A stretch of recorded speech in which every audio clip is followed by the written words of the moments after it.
webinar series, Independent Music Production and Promotion. I'm John Kay, the Director of Traditional Arts Indiana, which is a program that's statewide here in the state of Indiana. It's all about identifying, documenting, and promoting the folk and traditional arts.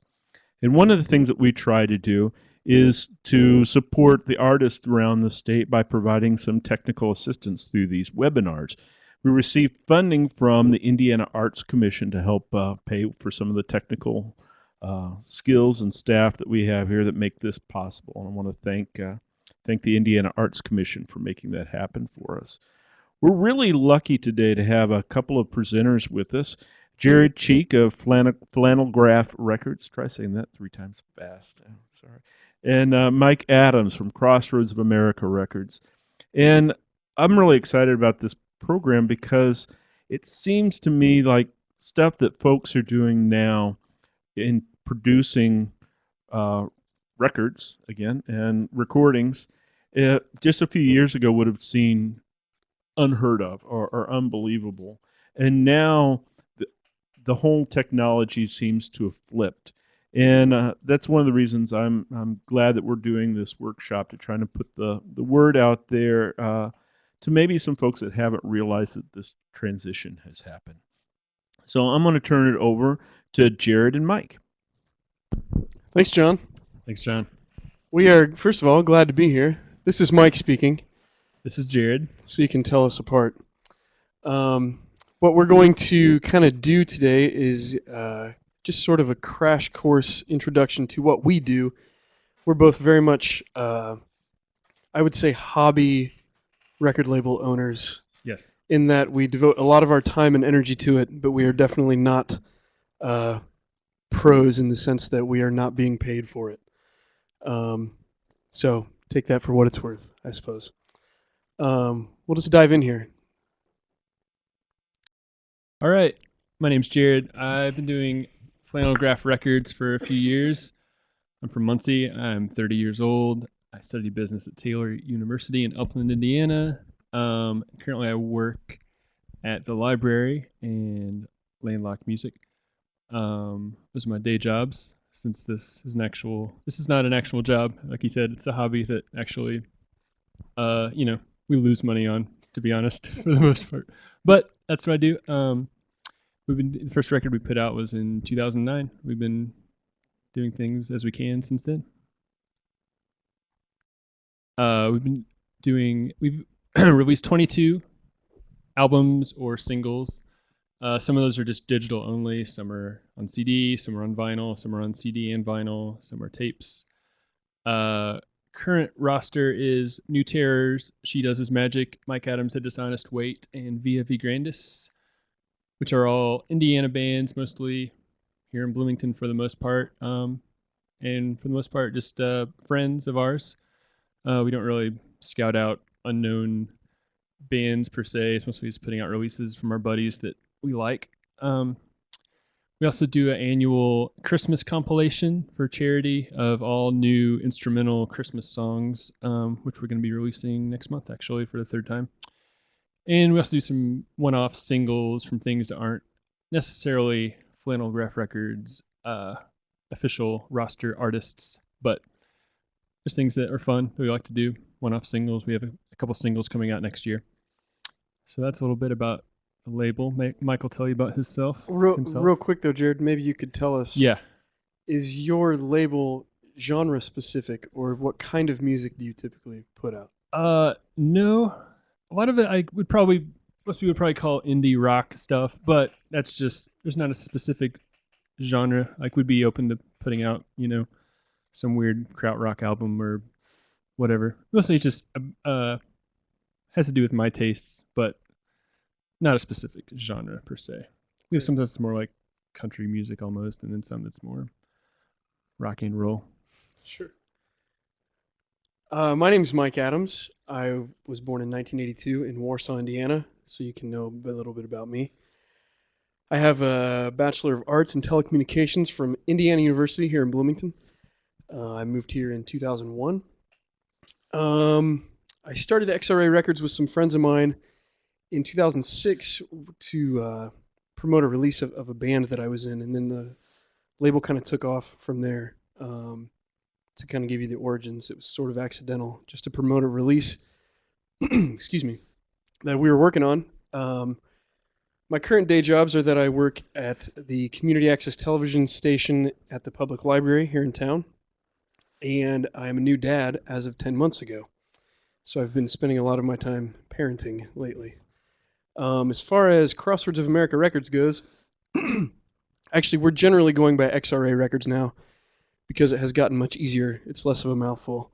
Like I said, we've been active since about 2006, and we have 38 releases so far under our belt. Actually, 39 now, since I made this slide. What is it called? Crossroads?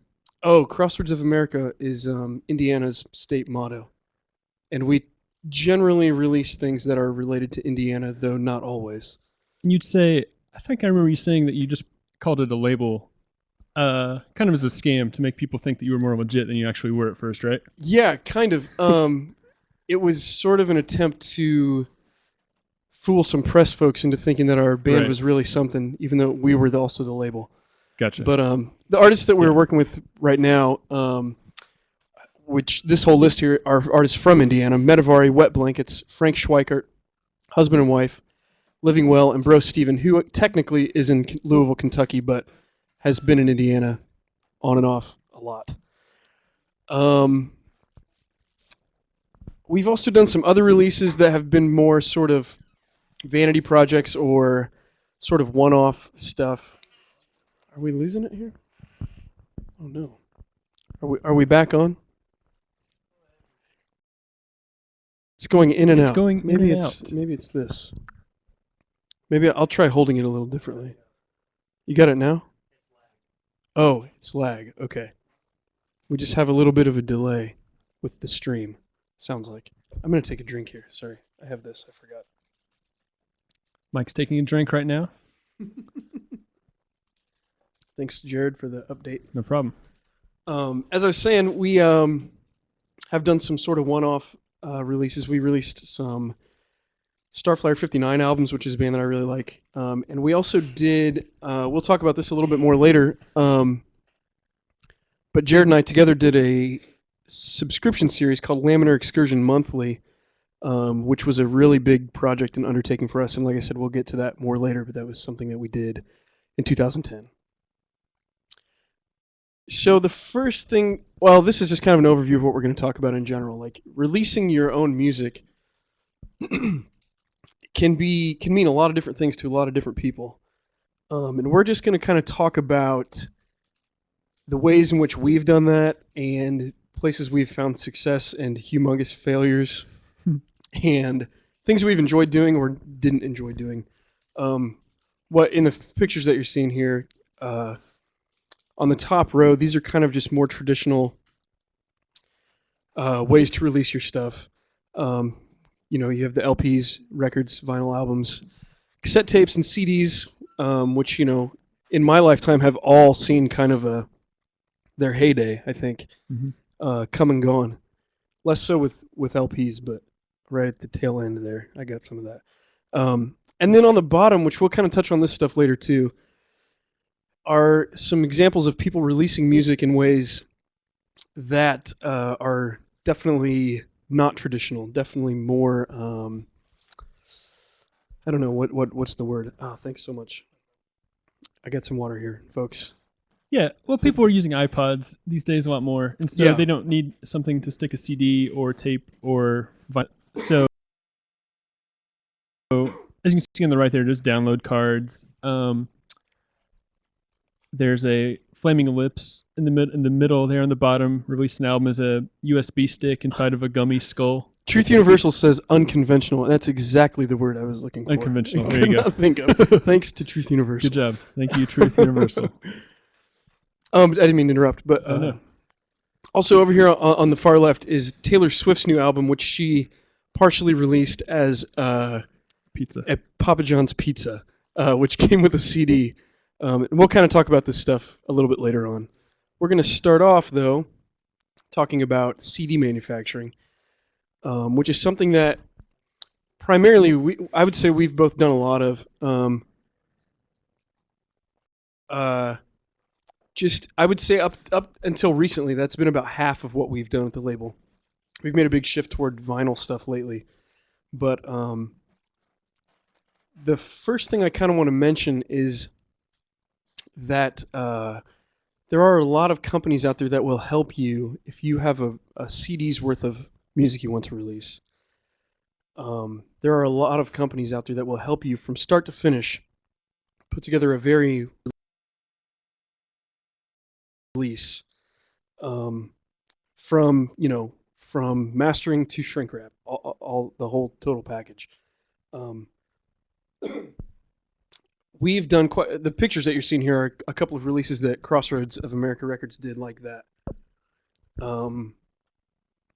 We have used a list of services that we've used actually up here at the top. Bellwether Manufacturing, which is local here to Bloomington. Disc Makers, which is a very large national company, or worldwide, you might say, because we've dealt with them mostly online when we've worked with them. They have been least expensive, but they're kind of a one-stop shop, I would say. And Nationwide Disc is a big competitor of theirs. They're the cheapest ones, and they are very user-friendly. Like I said, a lot of stuff can be done online with them. And their customer service folks, same with Bellwether, will help you get everything kind of figured out from start to finish. I don't know if Jared, if you have anything to say about that. Yeah. As far as I would agree with everything you said there. Okay, yeah. good. We can go into we listed some pros and cons of doing this, having it more professionally manufactured. It looks a lot better than doing a CDR on your own. It's going to, look a lot more professional. It's a lot easier. Like you said, you'll have customer service people who will guide you through it. You pay them money and they will manufacture your discs for you pretty easily. I will say that's very subjective. Right. It will look better. It will look more like what you would see when you go into a record shop or when you go into Walmart. Conventional. Yeah. And yes. That's kind of this approach is that. This approach is going to get you something that looks very retail ready, is what they oftentimes will say. Mm-hmm. And it's just it's kind of, like I said, a total package sort of deal here. Exactly. It takes a lot. We've been doing a lot of CDR releases, and it takes a lot of time to assemble. If you're burning each one individually, assembling them, so going this route will save you a lot of time. It just depends on what your resources are, money wise, time wise. But it doesn't necessarily mean it's always the best route for you to take. Here under the cons, we listed some reasons. If you're going to make less than 500, it's typically not cost effective, especially if, I'll use an example. The first album we released, we did some handmade packaging, but we had professionally made CD. It was kind of a mistake because it was a few $100s and we only sold a handful of them, which if we had made CDR versions of this, we would have broken even on the thing instead of being in the hole a lot and having a lot of extra discs lying around, which is also kind of a bummer just to see a bunch in your. Oh, we're going to share mics. I'm moving. Oh, it's all right. Okay, sorry about that. We're back. Okay. Also, you have the greater upfront expense. You have to pay for, if you're going to do a run of CDs this way professionally, it's gonna cost you at least a few $100s, no matter how you do it. So you have the upfront cost expense, and you're you're at the hands of the manufacturer. If there's a delay there, you're not really under control as far as that goes. Anything else you have to say on this? I do want to say a couple things here. First of all, I would like to say if there are any questions throughout this, feel free to type them in the chat bar. We'll get to them. Feel free to interject with a question at any time. Back to the CDs. We have found this to work really well for some releases that we've done. If we know that a band is going to be touring a lot that we're putting a record out for, if we expect to just sell a lot of them, this does really well for us because they're cheap individually. each unit, as you would say, in the biz, um, uh, are fairly cheap if you make, like Jared said, 500 or more. If you're not making that many, another thing you might want to consider is, as Jared said a minute ago, he made a release where he did handmade packaging, but had CDs professionally manufactured. So you can always kind of go a la carte on this stuff, which kind of leads us into the next thing here, which is sort of putting a release together outside of the realm of the manufacturing service. We're talking CDRs mostly for us. We've done several releases like this. Maybe I'll let Jared get started on this one. Yeah, especially recently we've been doing, for our CDs, we've been doing using CDRs, and the actual CDRs themselves, we would not recommend buying like from Target, the ones that say Memorex on them, just because, you know, they look like a CDR from the store, from Target. Yeah. Typically what we use ourselves is we'll buy a large quantity, say 100 to 500 on the internet, of plain white matte finish CDRs, and then you can get it's called grocery stamping ink that we use, which dries quickly and won't smear. And then we'll get a stamp. A lot of times we will have a stamp made for us at a local stamp making place, which is like $15, and then you can hand stamp each CD with a little, you know, name of the artist, title, whatever.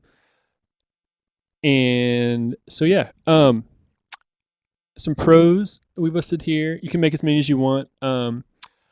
Some things on CD you only need like 10 copies of, and you have the option to make, you know, a lot more if you need to.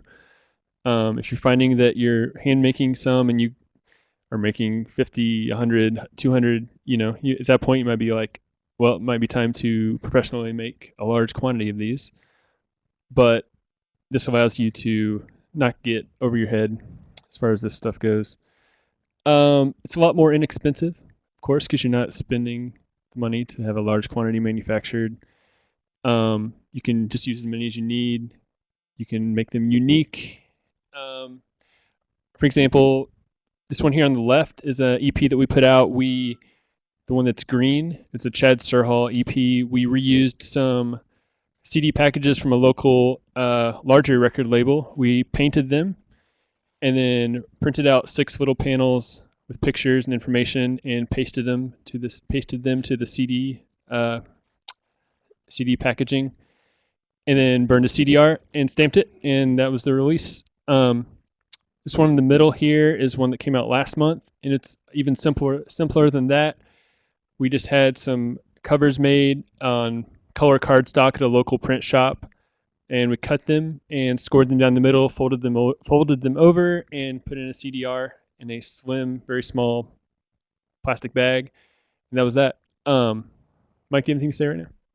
Yeah, one thing I'd like to do is just draw a comparison between a couple of these so you can kind of get an idea. One thing I want to stress is that the sky's kind of the limit with these kind of things. What guy? What's up? What guy? This guy.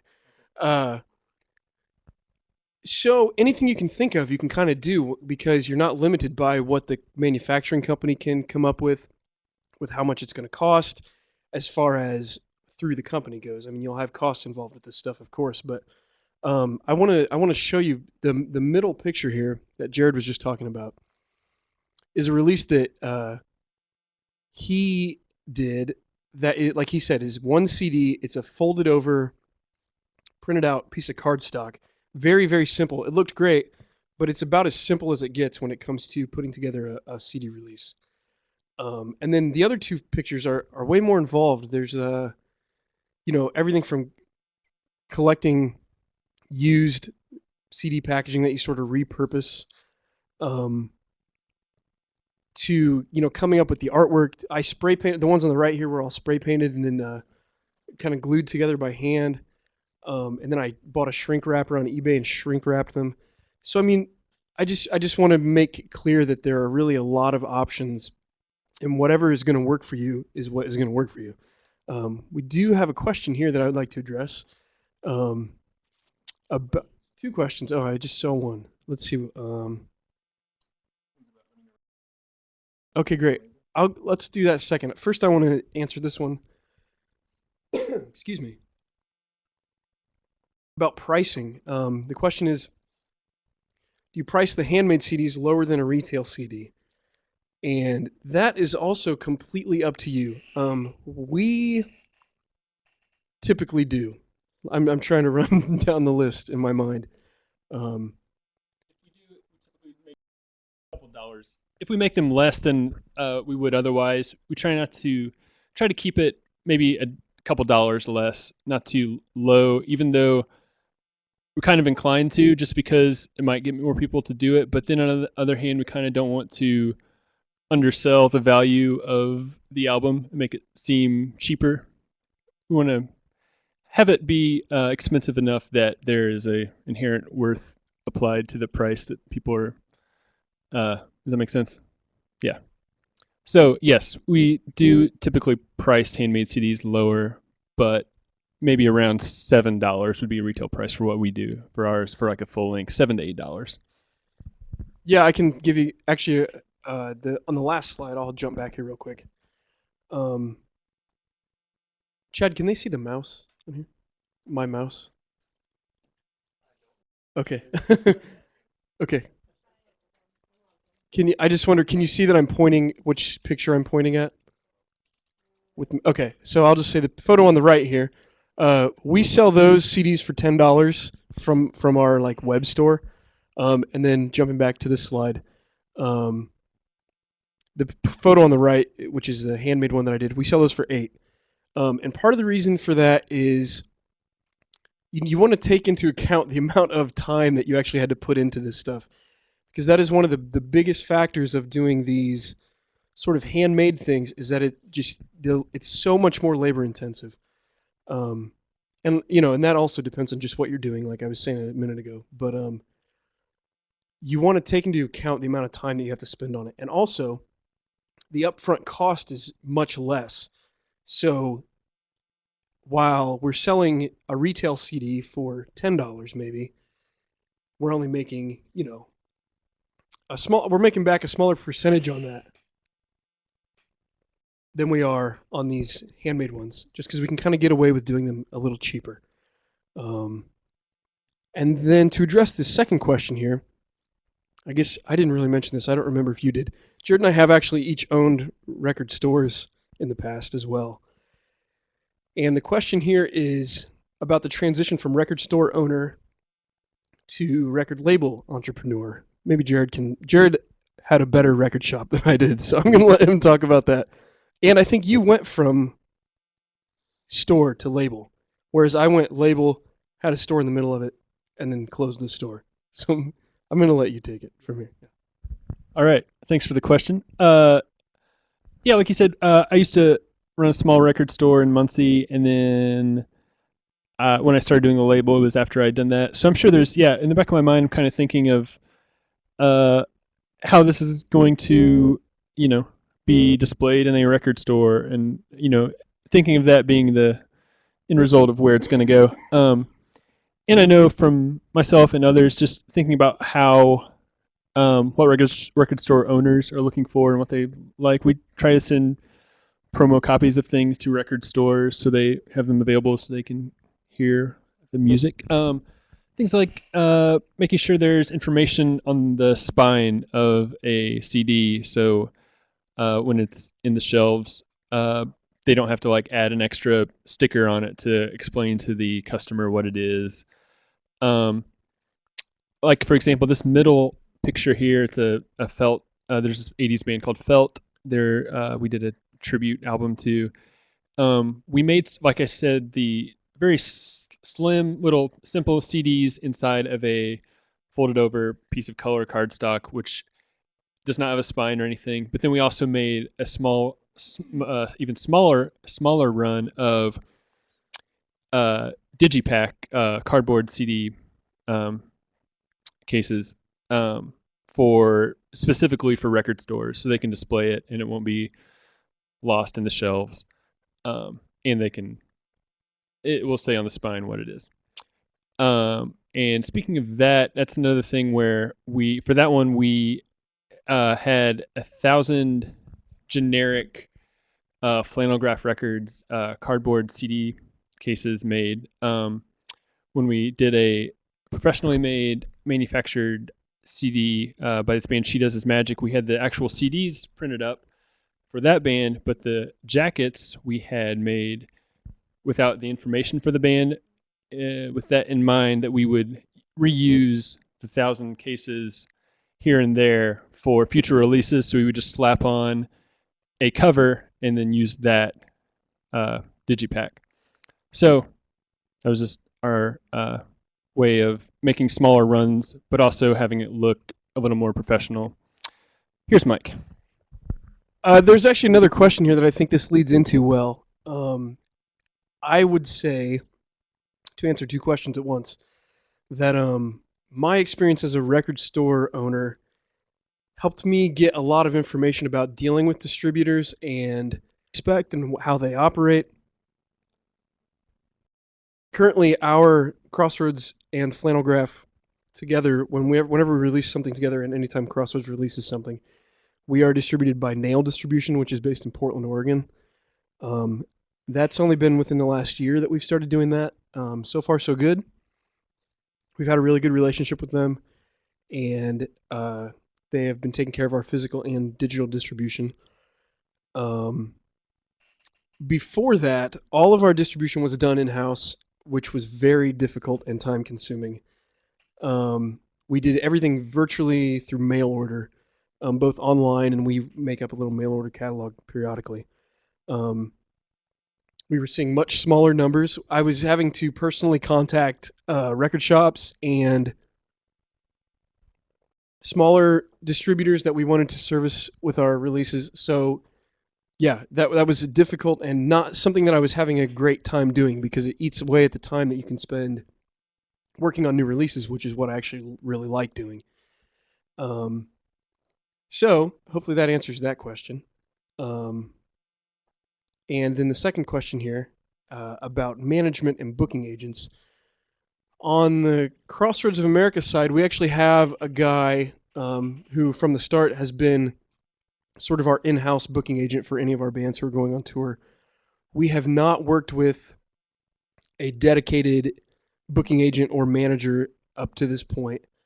So I don't really have experience to speak to that, but to say, as far as DIY side, we've had some really good luck with our in-house guy, Tim is his name, handling all of our booking for any of our artists that need a hand.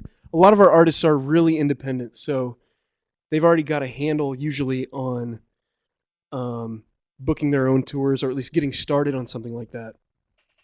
And so then Tim just sort of lends a hand where he can. He's got experience booking tours for his own band, and so he's able to help through contacts that he has and just know-how that he has with any of our artists. So hopefully that is a sufficient answer. It's not exactly advice, but it's how we do it. So moving along here in the slideshow, I wanted to talk about this. This is speaking of CDR releases. This is a CDR release that Jared and I did in 2010. Excuse me, sorry about all the coughing. It's not my day. We in 2010 did a CDR subscription service that found us with 26 20-minute releases on 3-inch CDRs that we sold to 100 subscribers.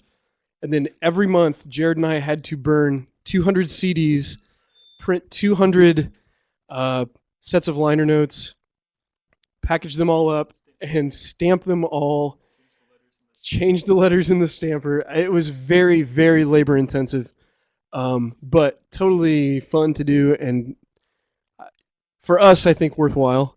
I don't think a lot of people would say, but yeah, we are glad it's over, but we're glad that we did it. It was a really intense project, but that it's just an example of the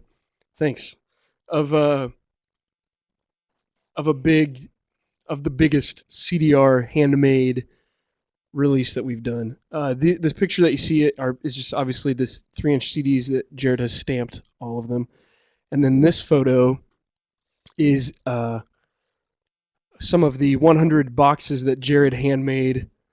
We ordered the boxes from Uline, which is a packaging, kind of a wholesale packaging company, and Jared then kind of hand assembled and decorated each of these for our subscribers, and it was a really humongous project. But just to give you an idea of kind of what you can do when you're kind of doing it on your own and you're not limited by what the manufacturer can handle, and you're only limited by your budget and what you can think of.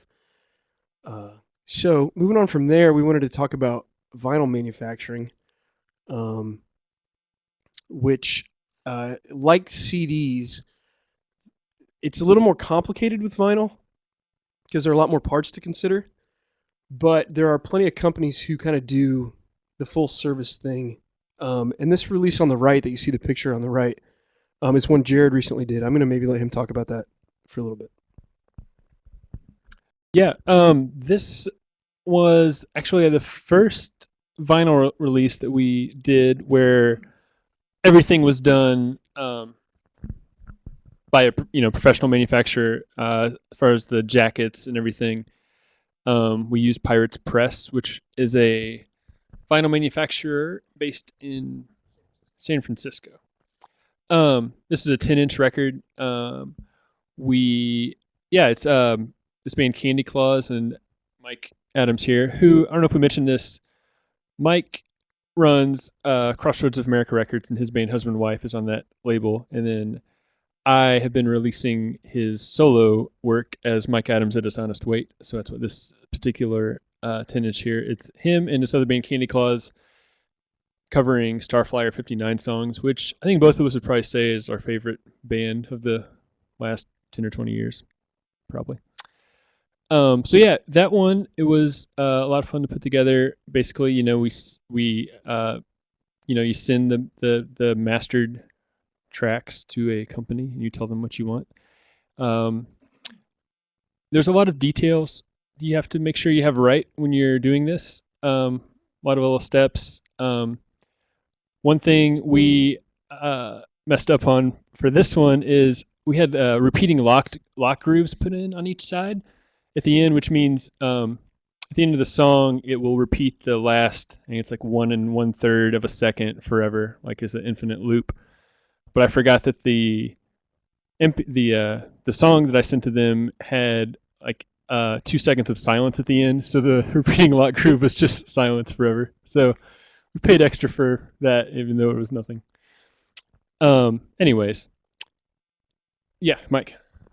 I think that's a good thing I'd like to talk about here that we didn't really talk about with the CDs, but the first vinyl release that we did, the first full-length vinyl LP that we did, we ended up losing quite a bit of money on just because we were kind of learning as we were going, which, if you're like us and you have an endless supply of money coming in, and money's no object, is a fine way to work.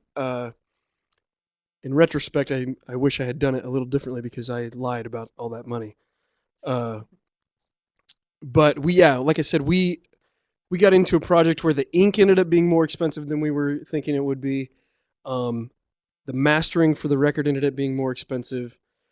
Shipping the records to people once we had them and we sold them. We sold in the first week of the first release that we did, the first vinyl release. We sold about 150 copies of it.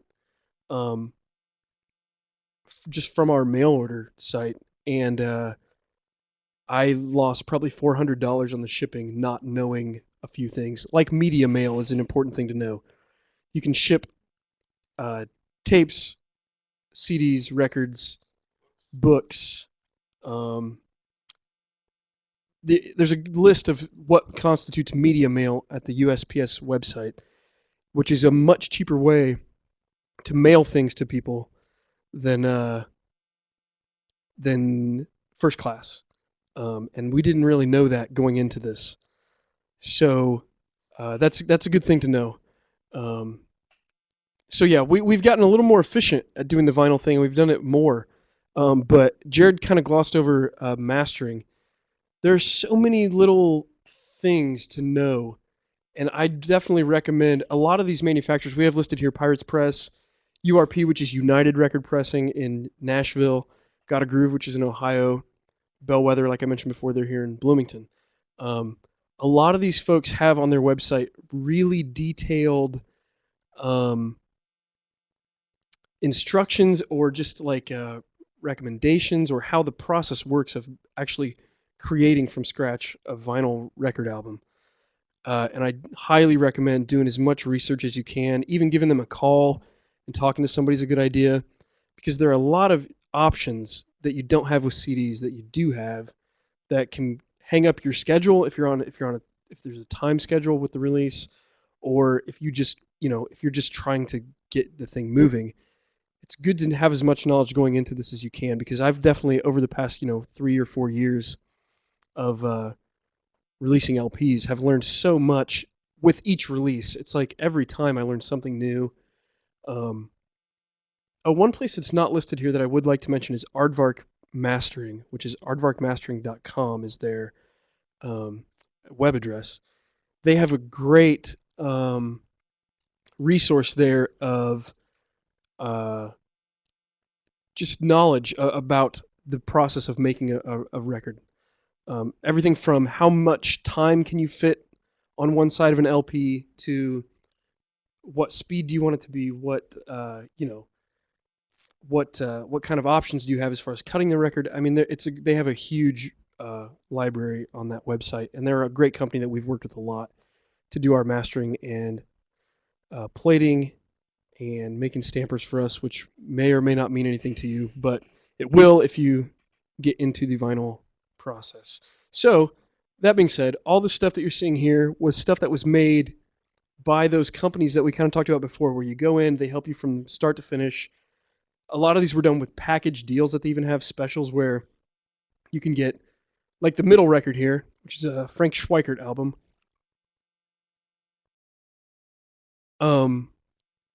We made 250 copies. There was a special at Pirates Press that was for X amount of dollars.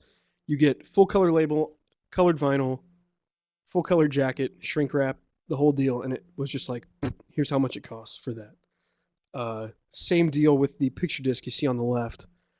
I don't know, is that what you did, Jared, with the Candy Claus record?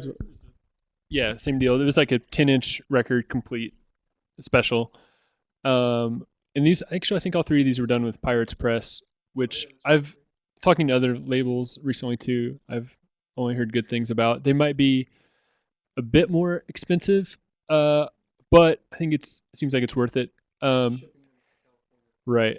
And like you said with the mastering too, with Aardvark, we recently, they'll give you test pressings of a vinyl release to check out, and we had one go all through United recently, and there were a lot of problems that I think probably would have been solved if we had it mastered at a place like Aardvark first. So that's, like Mike said, a good thing to look into. Real quick, there's a question here in the chat. Do you sell more merch or music? Personally, we sell a lot more music than merch. We don't have a ton of merch. We have a few t-shirts on our website, but definitely a lot more music. We kind of tend to, if someone orders a record and we have an extra t-shirt, we'll probably throw it in the box for them. But would you agree with that? I would, yeah. As also someone who plays in bands and things, label side, we definitely sell more music than merch because, like Jared said, we also don't have a ton of merch. We have a little bit that we do sell here and there. But even being on tour and whatnot with the bands, I would say it's about half and half. But I will also emphasize the fact that we tend to be way more focused on. What I'll say is I don't think we're very good at merch.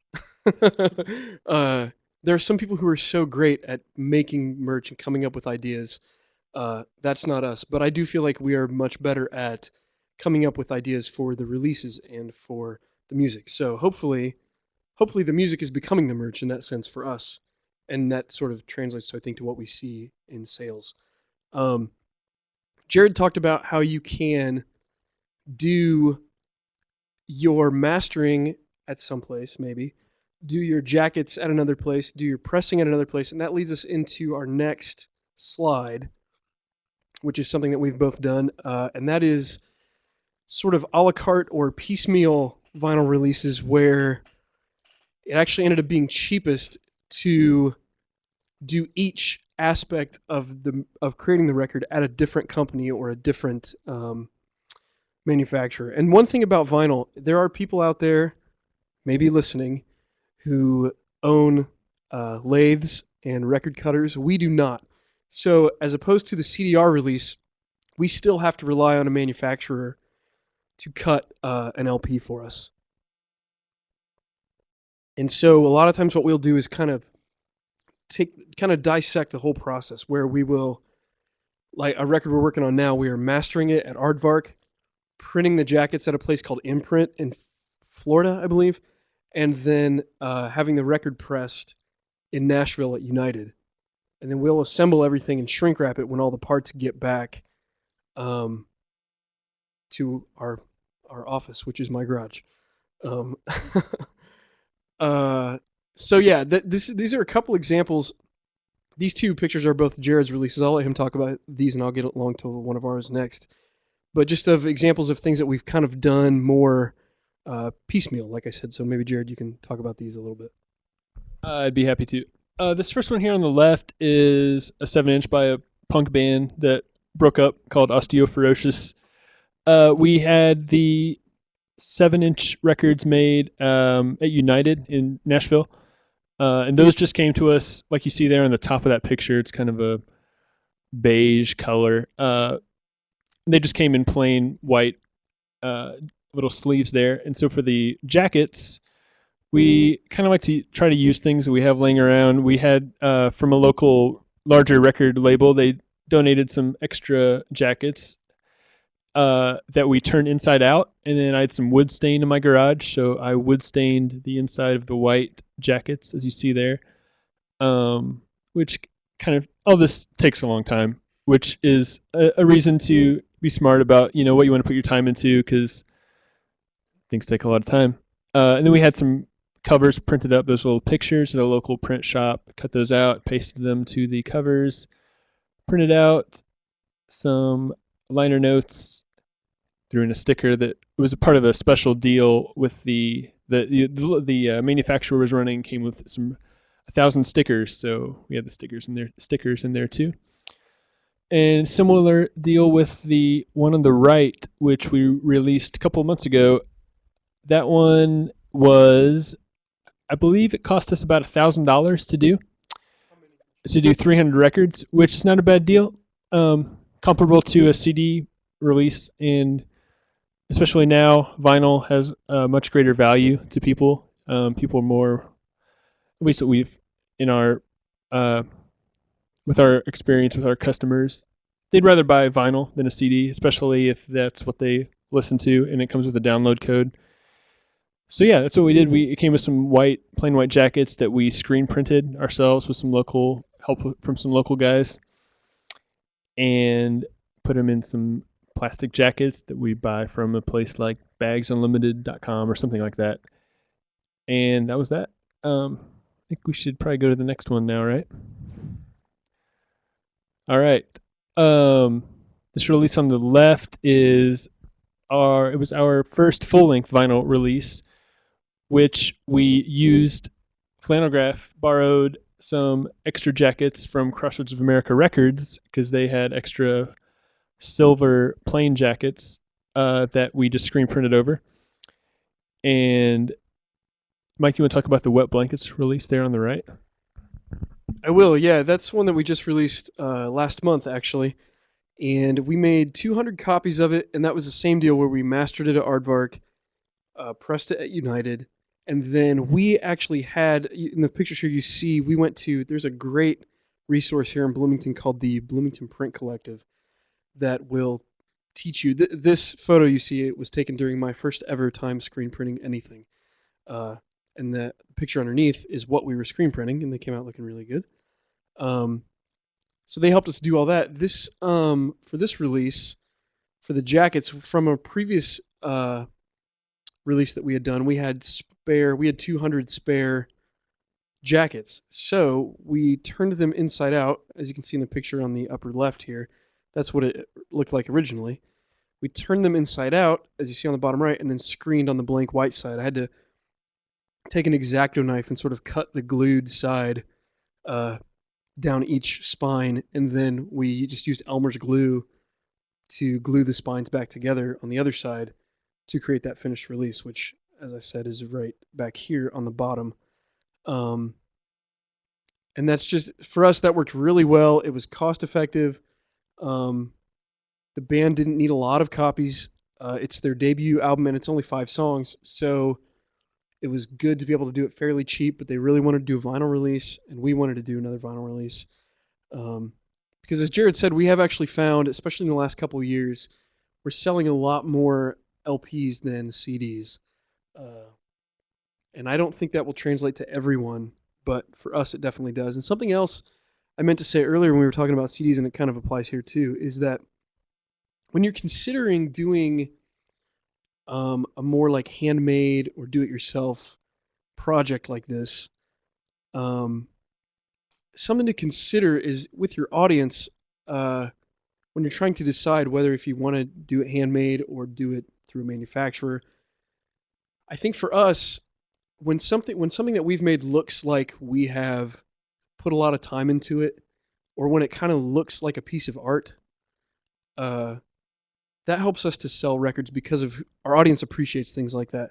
Not everyone's going to love that.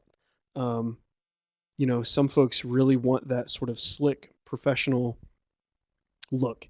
So it's important to consider your audience when you're balancing out whether you want to do through a manufacturer or kind of do things on your own. We've been really lucky in that people that are into our record labels tend to also be into being able to tell that we spent hours and hours and hours on each of these things. I don't think there's anything else we need to say about vinyl manufacturing unless there are questions coming in. Trying to think if we've forgotten anything. I don't think so. Okay, great. So we'll move on here. We're going to talk about cassette tapes, which we don't have a lot to say, but maybe Jared can get us started on this too. Another thing we found, again, like we said, things are constantly changing as far as what formats people are buying or not buying. Recently, people have been into cassettes a little more, at least more than, say, 5 to 10 years ago. Especially with people listening to wanting a download code added to a cassette tape, and they still want to buy something, and they might use a cassette tape sometimes in their car or a certain room of their house, and having it come with a download code is, the preferred way for them to buy it rather than a CD. So we've been doing that. You can do this a lot cheaper than than vinyl. You can do, say, a run of 100 tapes rather than 1,000, and it'll be pretty cost effective. Around maybe $1 a unit, I would say, give or take. And then you can sell tapes. Generally, going rate, I would say, for a full length cassette tape is $5 to $7 ish. And of course, you can do this on your own, dubbing your own tapes. But having it professionally made is really not that expensive, so it might be worthwhile for you if that's something you're into. And this is the thing, like, we like to listen to tapes sometimes people don't. So you got to kind of think about what your audience might want, and hopefully that corresponds to what you're into releasing as well. Some of the pros we've listed here, it's, like I said, inexpensive, easy. It's analog, which is, it's not the digital CD. Or what else we got here? It's cheap to mail. It's a lot lighter. Some of the cons, it's an outdated format, easily damaged, and less valuable than a CD or LP. So if you want to sell something for around $5 and still you're not cheapening the value of it. It's, because people aren't going to spend more than $5 for a tape generally. But this is an option. We've done a couple releases. We've done one. Crossroads has done, I think, 2. So here's some pictures. band Prayer Breakfast on the left and New Terrors on the right. In both of these, we've included download codes, and they are the one on the right was shrink wrapped, and one on the left is not. We have a question here. Are there audio differences between the RL quality of a tape as compared to a CD or vinyl? I would say there are. Mike, do you have what's my Mike answer that? He's more the audio guy. I will say that they are very different. Quality, I feel, is very subjective. Some people, I have some friends who really prefer tapes because of the kind of distortion you can get from them. I mean, it's really just a matter of taste. There are people who like all formats for the reasons that the format sort of exemplifies. As far as quality goes, it just really depends on a lot of factors. It depends on your original source, your mastered source. It depends on what you're playing it back in. It depends on what kind of tape you use or CD you use, or what kind of vinyl you cut it into with what kind of cutter. So it just, I mean, there are so many factors that go into that. It's hard to answer universally. But I can definitely say that they all sound different. You know, listening to something on an LP sounds different than listening to it on a CD, than listening to it through iTunes, than listening to it on a tape. So for me, it's just a matter of which of those you like, or do you find it's like there are a couple records that I own on all three of those formats, and each time I listen to the record on a particular format, it's a different experience than when I listen. Say I'm in my house, I put on the LP in my living room. It's a different experience than when I put the tape on in my car, or when I have my earbuds in at work and I'm listening to it on my iPod. Those are all different experiences, which I think the sound sort of becomes a part of. And I like that. I don't know. Some people may not. I happen to. But yeah, hopefully that answers that question with a weird, ambiguous answer. I don't think it's as easy as yes or no. So yeah, we're gonna move on here.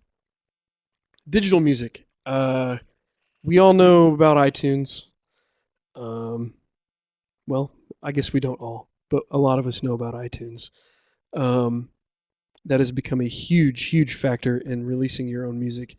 Getting it on iTunes is a goal that we found that a lot of people have, especially not so much in the past couple of years, but when we first started getting into digital distribution, a lot of our artists were like, is this going to be on iTunes? That was a big factor when we were talking to them about putting out their record. A couple things of note about our digital sales at the moment is that a lot of our sort of steady income from the distributor that we're working with is coming from sales and streams of our digital music. We did not list Spotify here among these other things. I just sort of forgot to mention it, but that is kind of taken off in the past. Jared, you use Spotify, is that right? Occasionally, yeah. Yeah, Spotify is it's streaming, and it typically pays like a very very small. Like if you get a couple thousand plays, you might get 50 cents or something. I don't know. It's very very very minimal, but it's just another way here that people can hear your music, and then I think a lot of the hope, I guess, with that is that people would buy it. If it's a vinyl record, they would actually pay for the vinyl album or CD.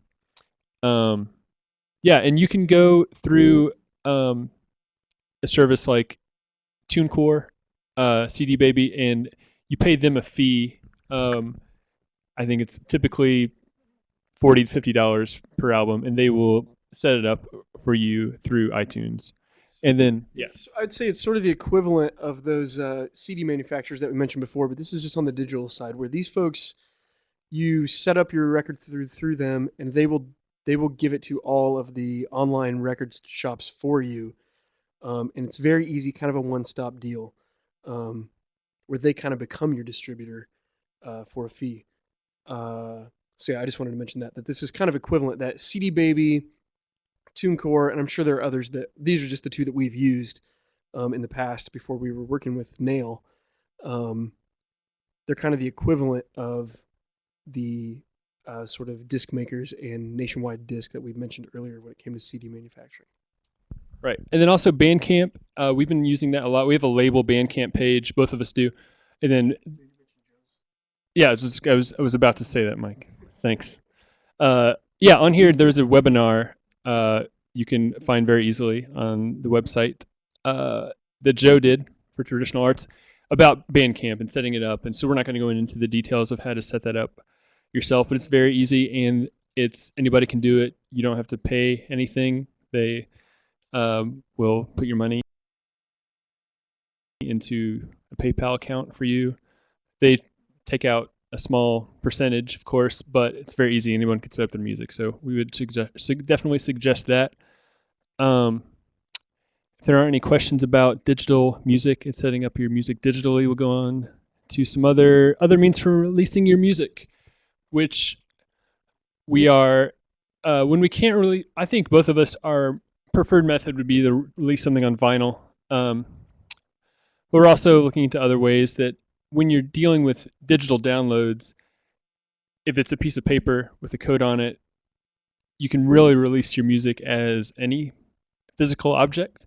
So, for example, on the left here, Mike, with Crossroads, they're putting out a album as a euchre deck that they are having manufactured and will come with a download code for the album.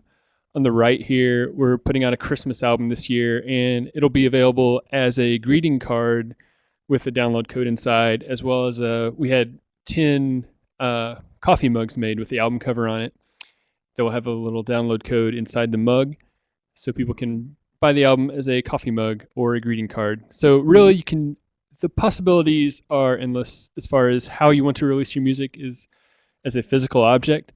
And again, with we're using the download codes from Bandcamp. You can print those out easily, specific codes that they'll generate, and you can apply that to anything you want to sell as an album. Sorry, Mike, go ahead. Okay, great. Yeah, we have about 3 minutes left, so I'm gonna spend a little time on this because I'd say we're about 2/3 of the way through our slides. So anyone who wants to get in touch with us after this, feel free to email us any questions or anything at all. We're both glad to correspond. But I'm actually very excited about the prospect of releasing albums as things that are not traditional media for music.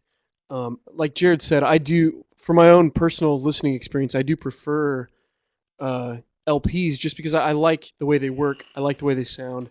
I like to sit in my living room and play a record. That's to me very enjoyable. But when it comes to me releasing albums, if someone is looking for a digital version of a record, I definitely prefer and get very excited about coming up with ways to release that also gives them something tangible, something to read or something to look at, something with information about. Part of the thing I love about being a record label is putting together a release where you have the music which speaks for itself, but then you can sort of enhance that through the artwork that comes with it. And I feel that doing some of these sort of unconventional things, like this euchre deck we're getting ready to release, it's themed for the record. It's got the label information on it, and then it comes with a download code to download the entire album, 10-song album. So, I mean, you could play the record while you're playing euchre. You could listen to it anytime you want, of course. But I just like the enhanced experience of, having the audio, but also having some tangible physical component to it. And the fact that you can kind of come up with anything. Like we talked before about, let me see if I can find this slide back here. This one. Where we talked about, the Taylor Swift album being released as a pizza. Or the Flaming Lips releasing a edible gummy skull with a USB drive inside of it that had the record on it. Or even the stuff on the right here that are like credit card sized download cards.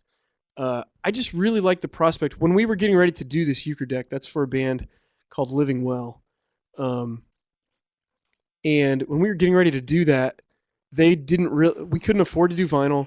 They didn't really want to do CDs. So we just sat and had a kind of a brainstorming session for, should we release a poster? Should we release a t-shirt? And ultimately we came up with this idea, which I think is a great idea. and I'm super excited about. I think we're running out of time.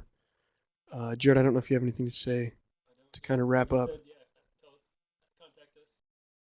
Yeah, yeah, please do. Yeah, we're gonna give you our email addresses on here. Also, our contact info is at our websites, which I think were listed at the beginning of the slideshow, but I can also tell you that they are flannelgraphrecords.com and xrarecords.com. And yeah, Chad's going to put up our emails and URLs and stuff here. And beyond that, like I said, we actually had a lot more to share, but we talked too much. So feel free to write us with any questions or anything at all, and we'll be happy to correspond. Well, thank you, Mike and Jared, for making this happen. I'm sure we've got some questions coming in the chat room and stuff that we can always field. I want to thank everyone for being attentive and working with us through some of our technology audio lag problems we were having. I want to thank the Indiana Arts Commission as well for making this possible. And I think it was really a successful webinar, and maybe we can have Mike and Jared come back and do the rest of their thing, and maybe an expanded version.